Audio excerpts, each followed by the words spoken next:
বসবাস। উট কুঁজ বিশিষ্ট একটি চতুষ্পদ প্রাণী। উটের পূর্বপুরুষেরা সম্ভবত উত্তর আমেরিকায় আবির্ভূত হয়, পরে এক ভাগ বেরিং প্রণালী পার হয়ে এশিয়া ও উত্তর আফ্রিকায় চলে যায়, যাদের উত্তরসূরি হল ড্রোমিডারি ও ব্যাকট্রিয়ান উট। মরুভূমিতে বহু যুগ বাস করার ফলে আজ উট মরুভূমির জাহাজ হয়ে সহিংসতার প্রতীক। উট মরুভূমির বুকে ক্র্যাকটাস গাছ ও কাঁটাযুক্ত গাছ খেয়েই জীবন ধারণ করে থাকে। কিন্তু উটকে কেন জীবন্ত বিষধর সাপ খাওয়ানো হয়, চলুন জেনে আসি আজকের এই ভিডিওতে। খাদ্যচক্রের নিয়ম অনুযায়ী প্রকৃতির এক প্রাণী অন্য প্রাণীকে ভক্ষণ করে থাকে, এটি স্বাভাবিক। তাই বলে জ্যান্ত বিষধর সাপ গিলে ফেলবে কোন প্রাণী? হ্যাঁ, বিশেষ পরিস্থিতিতে মরুর বাহন উটকে আস্ত সাপ খাওয়ানো হয়, তাও আবার কিং কোবরার মতো বিষধর সাপ।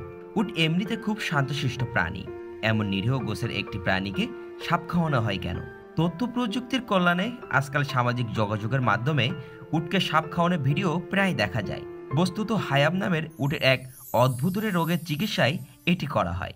স্থানীয় শব্দ হায়াম, এর অর্থ জীবন্ত সাপ গিলে ফেলা। এতে আক্রান্ত হলে খাওয়া দাওয়া বন্ধ করে দেয় উট।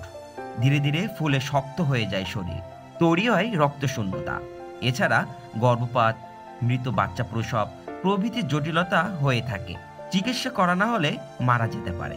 মারা যাওয়ার আগ পর্যন্ত কেবল সূর্যের দিকে তাকিয়ে থাকে। এর একমাত্র চিকিৎসা বলে মনে করা হয় বিষধর সাপ খাওয়ানো। উট মালিক আক্রান্ত উটের মুখ হা করিয়ে জীবন্ত সাপ ঢুকিয়ে দেন। এরপর মুখে পানি ঢালা হয় যাতে সাপটি ভেতরে চলে যায়। কখনো কখনো উট নিজেই সাপ খেয়ে ফেলে।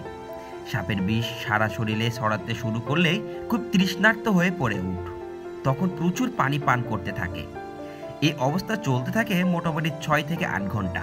এক পর্যায়ে বিষক্রিয়ার ফলে উটের চোখ দিয়ে পানি ঝরতে শুরু করে এবং অল্প সময়ের মধ্যেই উট সুস্থ হয়ে যায়।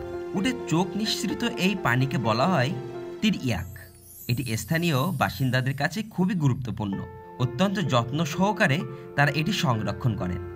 তাদের ধারণা, সাপ ও অন্যান্য বিষাক্ত পোকামাকড় দংশন করলে এই পানি নিরাময় হিসেবে কাজ করে। পুরো ব্যাপারটিকে বলা যেতে পারে বিষে বিষাক্ষয়। তবে উটের রোগ মুক্তির এই চিকিৎসা পদ্ধতি বিজ্ঞান সমর্থিত নয়। চিকিৎসকেরা এটিকে ভ্রান্ত ধারণা বলে মনে করেন।